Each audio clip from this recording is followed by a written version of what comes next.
menyampaikan selamat Hari Disabilitas Internasional tahun 2024. Bismillahirrahmanirrahim. Assalamualaikum warahmatullahi wabarakatuh. Selamat siang.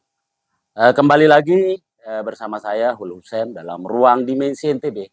Kali ini dalam talkshow Dimensi NTB melalui channel YouTube Dimensi NTB dengan talkshow yang dimana Lombok Research Center yang bermitra dengan Yayasan Bakti dalam program inklusi.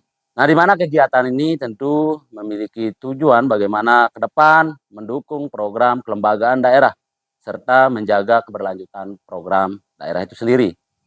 Telah hadir ada 4 narasumber. Salah satunya adalah dari Dinas Pendidikan Kabupaten Lombok Timur. Untuk itu, sahabat Dimensi, saya langsung saja mencoba berkenalan langsung dengan para narasumber pada siang hari ini. Bisa memperkenalkan diri dulu sebelum kita nanti mengawali diskusi kita dalam peringatan Hari Anak Disabilitas Internasional ini. Tentu dengan tema kita nanti fokus bagaimana kita ke depan ini komitmen terhadap pendidikan yang lebih inklusif terhadap anak-anak yang disabilitas. Mungkin silakan mulai dari Dina sendiri. Silakan sambil memperkenalkan diri, silakan. Ya, terima kasih. Saya Putu Surya, fungsional pengembang teknologi pembelajaran dari bidang SMP, dan diberi tugas tambahan sebagai subkor kurikulum dan penilaian. Ya, silakan berikutnya. Terima kasih. Assalamualaikum warahmatullahi wabarakatuh. Saya sendiri Haji Muhammad SPD MPD, Kepala SDN 3 Pengkelak Mas, Sakra Barat. Terima kasih. Assalamualaikum warahmatullahi wabarakatuh. Sebelumnya saya mengucapkan selamat Hari Disabilitas Internasional. Saya dari Yayasan Bijanta Edukasi Center. Nama saya Abdul Aziz. Assalamualaikum warahmatullahi wabarakatuh. Saya Rahmi Kurniati. Di sini mewakili Kepala Sekolah SDN 2 Labuan Haji karena tertanggal 7 November kemarin saya mendapat alih fungsi jabatan sebagai pengawas Dikbud Kabupaten Lombok Timur. Ya, saya ingin mengawali diskusi siang hari ini dari Ibu dulu ini karena satu-satunya Ibu ini mungkin bisa diceritakan ini dulu kan merupakan kepala sekolah gitu kan yang mungkin langsung berhadapan ini dengan anak-anak kita yang mungkin bahasa keluarnya agak terbelakang gitu ya. Ini pengalamannya seperti apa Bu? Awal-awal diskusi kita. Silakan Bu. Terima kasih.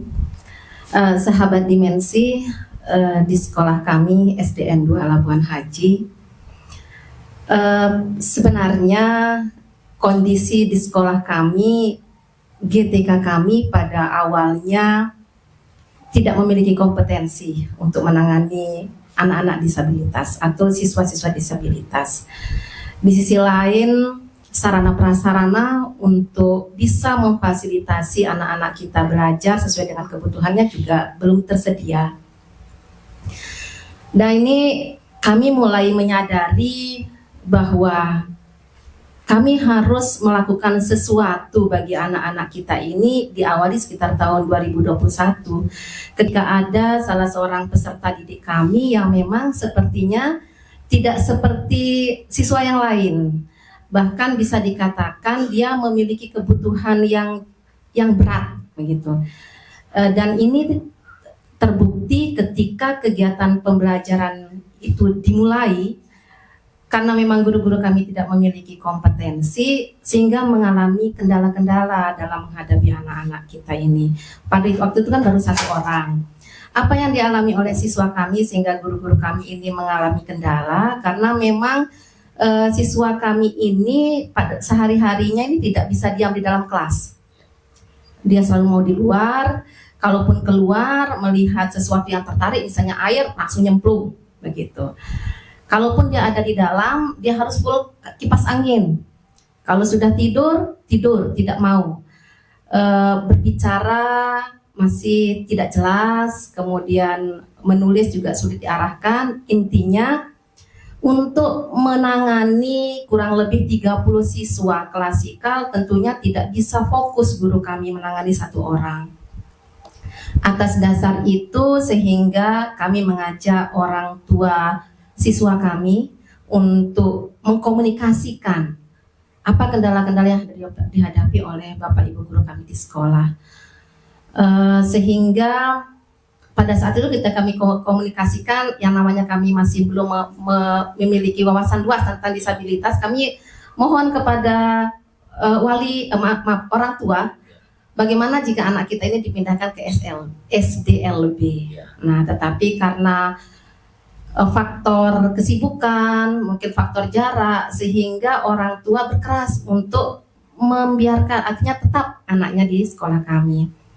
Nah, ini terus berlangsung. Hal ini bisa dikatakanlah tanda kutip mengganggu kegiatan pembelajaran bagi teman-temannya yang lain, sehingga atas inisiatif waktu itu yang belum ada di sana, kepala sekolah yang lama berinisiatif, kepala sekolah dengan guru-guru yang mencari informasi bagaimana supaya kita bisa memecahkan kendala-kendala yang ada, mencari solusi.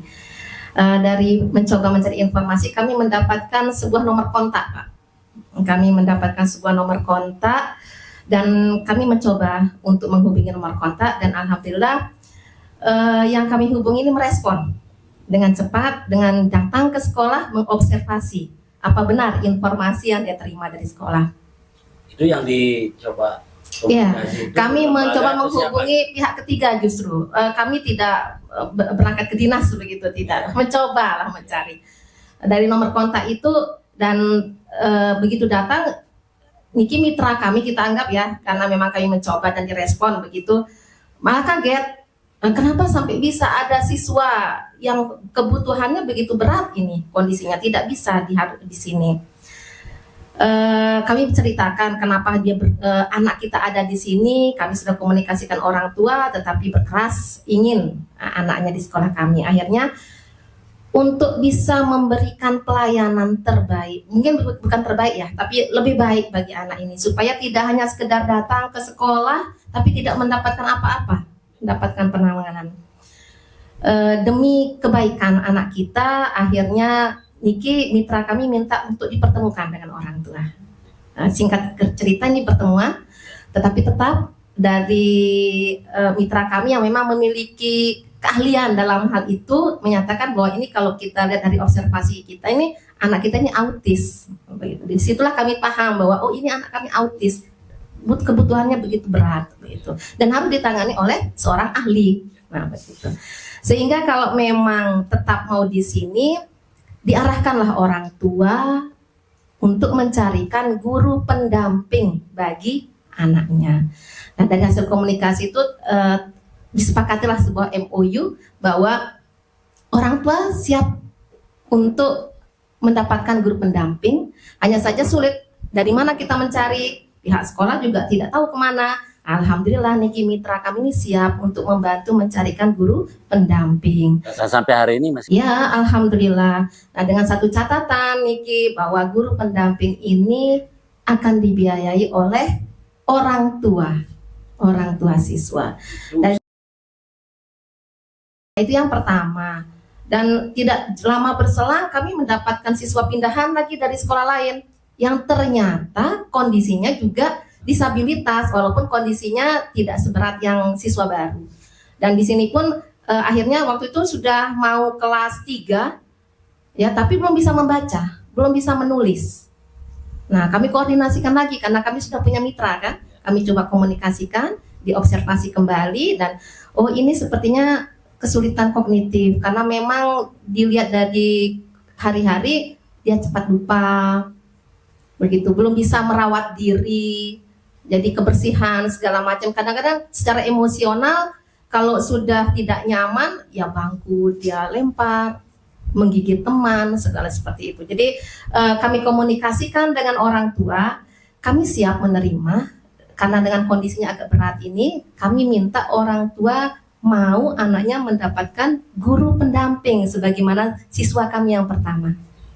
Dan alhamdulillah orang tua juga demi anak, demi kebaikan anak, karena kebutuhan bersedia membiayai secara mandiri.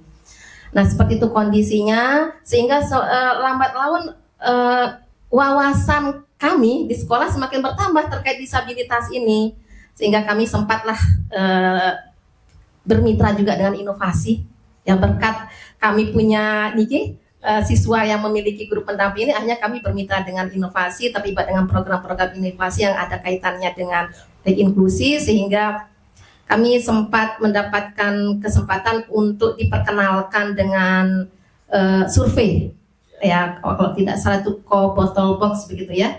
Nah, dari survei itulah baru akhirnya kami semakin tahu ternyata bukan hanya siswa kami yang memiliki kebutuhan itu. Jadi sehingga sampai saat ini, sampai tahun 2023 kami mengidentifikasi berdasarkan survei bottle box itu kami punya 6 siswa, tetapi yang 4 siswa ini tidak seberat yang 2. Jadi sampai saat ini di sekolah kami ada 2 siswa kami yang memiliki guru pendamping khusus, ya, dari yang kami peroleh dari mitra kerja kami saat itu. Mitra kami di Balai Tumbuh Kembang Anak, Bapak. Jadi dari sini, dari lembaga inilah yang selalu mensupport kami untuk guru pendamping. Artinya kolaborasi. Kolaborasi kami dengan NGO. Gitu. Kalau seandainya untuk yang 4 lainnya, ini guru kelas sementara. Yang mengandalkan kompetensi guru kelas yang dimiliki, ya, sosialnya, profesional, pedagogiknya, semampu guru-guru untuk menangani. Jadi ada yang penglihatan, ada yang stunting, mungkinnya kalau istilahnya stunting atau kreatin begitu, ya. Kemudian ada yang emosional, kemudian ada yang fokus perilaku. Nah, kalau sebatas ini guru kelas masih bisa untuk menangani walaupun belum maksimal. Mungkin seperti itu Pak cerita tentang anak-anak. Itu mengawali diskusi. Mungkin berikutnya ini dengan posisi yang sama, ini merupakan kepala sekolah SD Negeri 3 Pak ya, di Pengkelak Mas, Haji Muhammad. Mungkin seperti apa? Apakah sama yang dialami dalam dalam proses terutama menghadapi anak-anak kita dalam posisi menjadi kepala sekolah di situ? Apakah sama? Mungkin bisa di-share dulu gitu. Sebelum lebih jauh ini mengawali kita. Perkenalan kita ini bersama LRC ada melalui program bakti yang sudah lama melakukan mitra. Silakan. Baik, terima kasih rekan Dimensi. Yang kami alami di SDN 3 Pengkelak Mas itu berawal dari tahun 2020-2021, ada informasi tentang pendidikan inklusi di dinas. Saat itu kami belum menjadi penyelenggara inklusi, belum kami merasakan menjadi penyelenggara inklusi. Baru tahun 2022 melalui SIM PKB kami diundang untuk mengikuti pendidikan inklusi ini dengan nama GPK, Guru Pendidikan Khusus. Mendengar istilah itu menjadi semangat rasanya. Akhirnya kami diskusikan bersama teman-teman di Kompel. Kemudian ada satu teman yang sangat antusias untuk mengikuti dan menyatakan saya siap Pak untuk mengikuti pendidikan tersebut. Dan alhamdulillah tertanggal, saya lihat sertifikatnya 16 Oktober 2022 dia menyelesaikan pendidikan itu dan dinyatakan lulus dengan sangat baik gitu. Bagaimana kalau di sekolah dengan yang dihadapi oleh, mungkin bisa di-share langsung. Dengan modal itu kami komunikasi dengan komite dulu. Kami sudah punya guru GPK ini Pak. Kami siap untuk menerima anak-anak yang berkebutuhan khusus, anak-anak yang disabilitas. Walaupun seperti apa pelaksanaannya, yang penting kami sudah menyatakan siap. Ini sebagai modal dulu. Akhirnya kepala sekolah, ketua komite bersama wali murid yang lain bercerita, berbagi cerita. Dan ternyata sebelumnya itu banyak anak-anak yang disabilitas. Nah, berangkat dari itu ada yang mengalami disabilitas, daftar ke sekolah, dan kita terima. Dan bagaimana pelaksanaannya? Dengan modal yang sudah didapatkan oleh guru kami yang mengikuti pendidikan tersebut, mengelola anak-anak ini. Dan ternyata pengelolaannya setelah coba kami supervisi begitu, komunikasi bersama guru kami yang sudah mengalami itu, luar biasa. Luar biasanya adalah mereka ini anak-anak disabilitas bisa menikmati. Bentuk bisa menikmatinya adalah mereka betah datang ke sekolah, satu. Kemudian menikmati kegiatan di sekolah itu bersama ibu gurunya. Dan respek wali murid terhadap guru ini luar biasa. Coba ibu guru Husna ini yang jadi murid kami di kelas ini gitu. Sampai begitu. Tapi kan kita punya guru terbatas. Tetap kita akan fungsikan dia sebagai guru kelas sesuai dengan tugasnya. Nah, tugas dia sebagai pembimbing khusus di sekolah terbatas dengan dia harus melaksanakan tugas sebagai wali kelas. Sehingga kami coba diskusikan bersama teman-teman bahwa anak-anak ini harus dilayani. Mulai dari hati dia aja dulu. Seperti apa perkembangannya nanti kita lihat. Dan ternyata ada 9 yang sudah kami identifikasi yang mengalami disabilitas dari kelas 1 sampai kelas 6. Yang sudah terlanjur di kelas 5 itu saya lihat testimoni dari teman-teman guru bagaimana menangani dan bagaimana perkembangan mereka. Ternyata mereka memberikan respon terhadap hal itu dengan menggunakan tutor sebaya. Karena mereka ini sejatinya adalah anak-anak yang butuh perhatian. Tidak hanya oleh gurunya, tetapi ingin dia berinteraksi dengan teman sebayanya. Maka saya bilang kita tidak hanya sekedar mengajarkan membaca atau mengajarkan berhitung, tapi minimal mereka ini bisa berinteraksi, bisa bergaul, bisa menemukan lingkungannya. Ini sudah berhasil kita. Toh juga tugas kita adalah ketika mereka sudah selesai nanti 6 tahun dia sekolah, mau tidak mau kita akan buatkan ijazah tamat SDN 3 Pengklamas. Begitu kira-kira. Ini